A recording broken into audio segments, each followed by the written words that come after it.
Ayo, what's up? Ako nga pala si BT at nandito ngayon tayo sa BT Reaction and welcome to my channel, Tunay na Kritiko. Meron tayong panonooring video ngayon. Ayun, maiba naman tayo mga katunay. Siyempre, mas maganda yung iba-iba din ang mapapag-usapan natin. Magkakaroon tayo ng iba't ibang mga kaalaman dito sa matutunghayan nyo ngayon. Nabibigyan natin ng reaksyon. Etong videong ito ay nagmula kay KRA Stories. Sa mga hindi pa po nakakabisita sa YouTube channel ni KRA Stories, bisita na po kayo mga katunay. At kung hindi pa kayo nakakapag-subscribe, syempre mag-subscribe na din po kayo mga katunay sa channel ni KRA Stories. At syempre meron din po siyang Facebook page na KRA Stories. Bisitahin nyo rin po. Mapapanood nyo ang kanyang iba't ibang mga istorya na ipinapalabas doon. Isa doon ay bibigyan natin ng reaksyon. At syempre huwag nyo rin kalimutan sa mga hindi pa nakakapag-subscribe dito sa aking channel sa Tunay na Kritiko. Subscribe na po kayo mga katunay. At syempre click the notification bell para maging updated po kayo sa mga reaction videos na aking ilalabas. Huwag na natin pagtagalin at sabay-sabay na nating panoorin ang laman ng video na hatid sa atin ni KRA Stories at bibigyan natin ng reaksyon. Pasok! Sino nga ba ang makakalimot sa inuming ito? Isa ang Pop Cola at Sarsi sa mga pinakakilalang soft drinks noong araw. Ay, totoo yan. Ang Sarsi at Pop Cola. Pero para sa akin, bet ko talaga yung Pop Cola. Napaka-paborito kong soft drinks yan. No? Kaysa Coke, ha? Siyempre, yung Coke, kilalang kilala yan.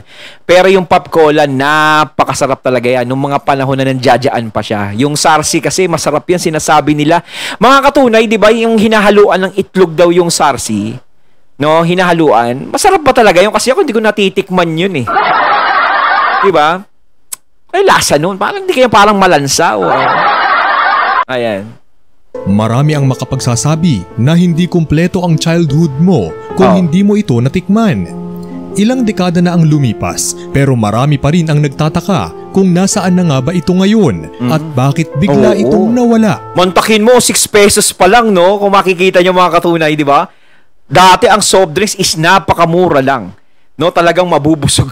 Maano ka na, masosolve na yung uhaw mo. Pero ang masarap ang Pop Cola para sa akin, no, mga katunay. Kapag ikaw bumibili ng tinapay sa panaderia, karinderya tuloy, sa panaderia. Ayan. Masarap yan yung kapartner ng pandikoko, 'di ba? Spanish bread, 'di ba? Mga cheese bread.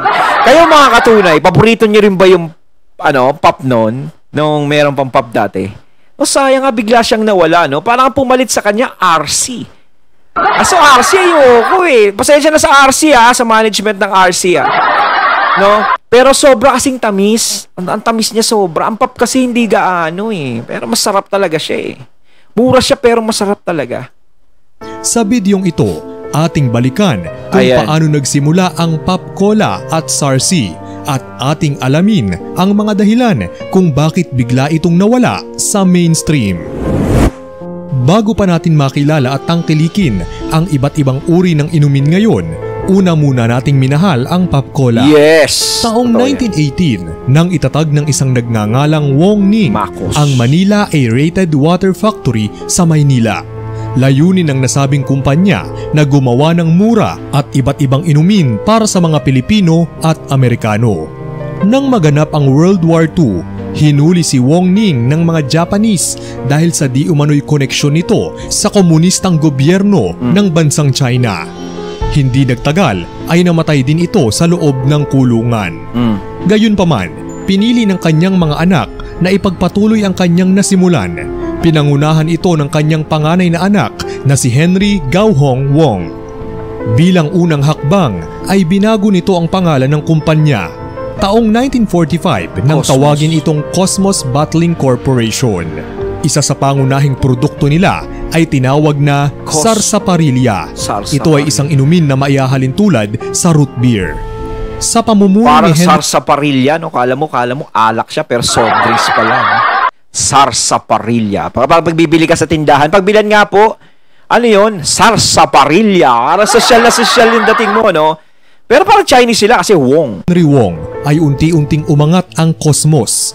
Naging popular ito sa buong bansa at nagawa pang makipagsabayan sa mga naglalakihang kumpanya gaya na lamang ng Coca-Cola at Pepsi. Oo, sikat dati yan, yung Cosmos. No, ngayon talagang parang nawala na sila eh. No, sana nga no, maibalik sila yung mga pop. Hindi rin nagtagal ay nakilala sa ibang bansa ang sarsaparilla at nakapagpatayo sila ng Cosmos Aerated sa Hong Kong kung saan naglabas pa sila ng ibang flavor.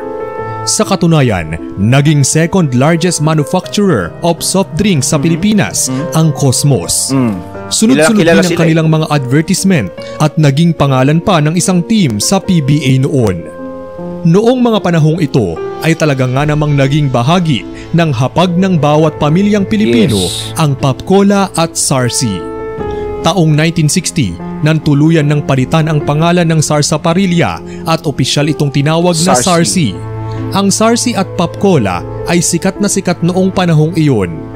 Naging mabilis ang tagumpay ng Cosmos, ngunit mabilis din itong natapos dahil sa isang hindi inaasahang pangyayari. Ito ay ang pagkamatay ni Henry Wong sa edad na 53 dahil sa brain tumor. Sinubukan pa nilang gumawa ng paraan upang maisalba ang kumpanya, ngunit dahil na rin sa sunod-sunod na dagok at problemang pinagdaanan ng kanilang pamilya, nauwi sila sa isang desisyon na kalaunan ay kanilang pinagsisihan. Ito ay ang pagbebenta ng Cosmos sa RFM Corporation noong 1989 sa halagang 500 million. Ngunit matapos ang 12 taon na pangangasiwa ng RFM Corporation sa Cosmos, ay ibinenta naman ito sa katunggaling kumpanya na Coca-Cola sa tumataginting na halaga na 14.5 billion. Nang tuluyan ng mapasakamay ng Coca-Cola ang Cosmos, ay hindi na nito sinuportahan ang pag-produce ng Pop-Cola sa merkado dahil mahigpit niya itong kakumpetensya. Tama yun. Hindi niya talaga yan, susuportahan yan kasi magkakalaban pa eh. Sa'yo na, siyempre, maglalabas ang Pop-Cola. Alam naman natin talaga ang Pop-Cola is maraming tao ang bumibili niyan. No, kasi unang-una, 'di ba, napaka-cheap ng halaga niya. 'Di ba? Napakamura lang kumpara sa Coke. Pero ang Coke talaga kilala. Pero para sa akin, ang lasa ng pop talaga is kakaiba eh. Talagang yan ang nagiging soft drinks ko dati. Nung mahilig pa ako sa soft drinks kasi ngayon hindi na ako nagsa-soft drinks. Masama na yan kapag nagkaka-edad ka tas malakas ka sa soft drinks. Oops! Hinto-hinto ka ng konti. Kayo mga katunay, mahilig pa ba kayo sa soft drinks? Nako medyo bawas-bawasan nyo ng konti ang soft drinks dahil dyan sa soft drinks soft drinks yung binibigyan ko ng reaction, pero ako nagbababala ako sa mga at least nagbibigay ako ng health tips, no? Sa soft drinks kasi, 'di ba, diyan yung nag-aano ng UTI, ganyan. Kapag napaparami ka lang naman, kaya kumbaga drink moderately, 'di ba? Kundi lang sa alak, kundi sa soft drinks. At yung Sarsi kanina, hindi para sa akin hindi siya masarap pag yung sinahaluan mo siya ng kanin. Meron kasing kumakain ka, 'di ba? Yung soft drinks habang kumakain ka, pag subo mo ng kanin tsaka ulam, sabay sisip-sipin mo yung soft drinks, ang sarap. Pero yung Sarsi, sinubukan ko nun, sumubo ko ng pagkain, tapos yung ulam, yung Sarsi, parang hindi ko, naglalasang gamot. Pero ang Sarsi ay masarap kapag yung, iinumin mo lang siya, yung pagod na pagod ka, uhaw na uhaw ka, inumin mo lang siya, ganun lang. Huwag mo nang sabayan ng hindi katulad ng Pop-Cola, na kahit may tinapay ka, inumin mo, pagkain tinapay, inumin mo, ganun, masarap talaga siya. 'Di ba? Kasi dati hindi ko medyo feel yung Coke eh. Iyan talaga mga binibili ko. Pero yung RC naman hindi ko feel masyado. Basta tamis niya kasi sobra. Taong 2007 nang unti-unting maglaho ang Pop-Cola sa mainstream. Hindi rin nakatulong ang patuloy na pagsulpot ng iba pang sikat na inumin gaya ng RC Cola. Kaya naman tuluyan na ngang naglaho ang Pop-Cola at Sarsi. Naging malaki. Pero may nabibili pa rin akong Sarsi kahit pa paano. Saan nagagaling yun? Pero yung Pop-Cola wala na. Pero may Sarsi pa akong nabibili ngayon. Hindi yung ngayon, nung nakaraan lang. Kasi nag-Sarsi ako isang beses eh. Sinabi ko din ako sa soft drinks. Pero isang beses lang yun. Isang beses lang. Yung maliit lang.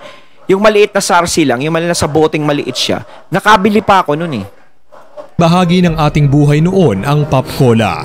Kaya naman kahit ilang beses pa itong mapalitan, nakatatak na ito sa ating mga puso bilang isang Pilipino. Marami man ang bagong dumating, paulit-ulit pa rin itong hahanapin. Ikaw Katoto, naabutan mo ba ang inuming ito? Yeah. Ano ang mga alaala mo rito? Ikomento ang inyong sagot sa comment section.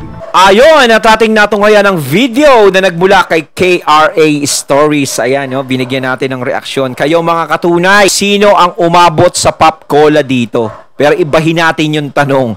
Nung panahon na inabutan niyo yung Pop Cola, ano ang mas gusto nyo? Coke o Pop? Inumin Pinoy, alam ko yung Pop Cola eh. Kaya ako Pop Cola ako eh.